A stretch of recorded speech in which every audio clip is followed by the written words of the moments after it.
He sent a memo that we all got as employees here, rescinding the hiring of Ronna McDaniel. Let's watch Joy Reid and Rachel Maddow celebrate the firing of Ronna McDaniel.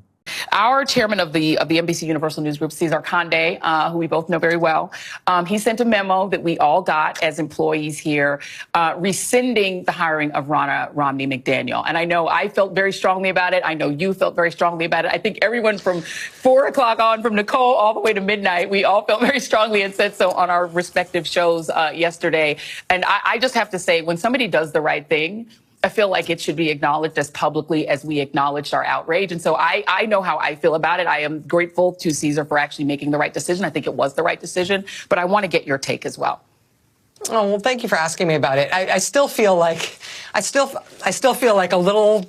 It always feels wrong to talk about things, in the company Agreed. As if it's news. And it's just this. It's not the way either you or I are wired. I know, but I will just say that journalists are a fractious bunch. And in our big company with all sorts of different journalistic entities, you have all sorts of different people working in this business, doing all sorts of different kinds of work. And to see the essentially unanimous feeling among all the journalists in this building and all the sort of senior staff and all the producers and everybody in this building about this was one thing. But then to see the executives and the leadership hear that and respond to it and be willing to change course based on their respect for us and hearing what we argued, I have deep respect for that. I mean what I said on the air last night on my show, that I think that acknowledging that you might have gotten something wrong is a real sign of strength, a real show of strength. And I think it's a show of strength. And I think it's a show of respect for the people who work at this company and who make us who we are.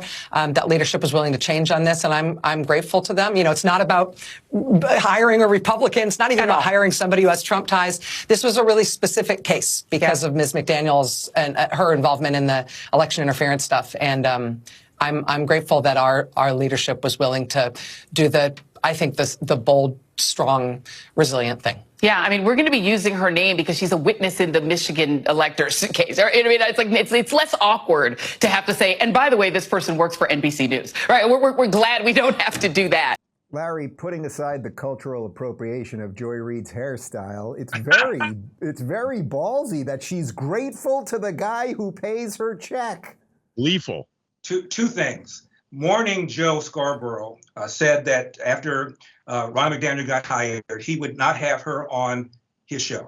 Morning Joe was in Congress as a Republican. He introduced a resolution condemning his colleague Al Sharpton, mentioning that Al Sharpton said if the Jews want to pin their yarmulkes on their heads and come over to my house and get it on, talked about how Al Sharpton referred to whites moving into Harlem as interlopers, Orthodox Jews as diamond merchants, and now he's licking Al Sharpton all over the place when he has him on his show.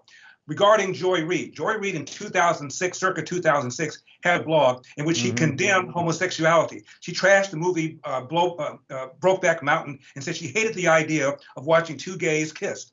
When she became a host on MSNBC, all these things surfaced, and she lied and said she didn't write them. She had been hacked. NBC hired a expert to look into that allegation.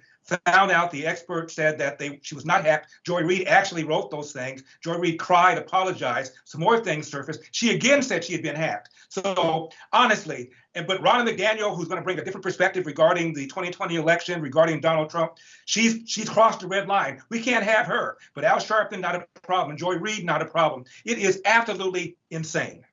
And you know what? There's another thing hidden in what they were saying. Rachel Maddow kept saying, they responded to our feelings and what we, it's like, yeah, you had a bad feeling. And then she said something about argument. I did not hear an argument. I did not hear any argument. I did not hear what Ronna had done. I'd like to know. I'm fascinated. I'd like to see her come in and defend herself.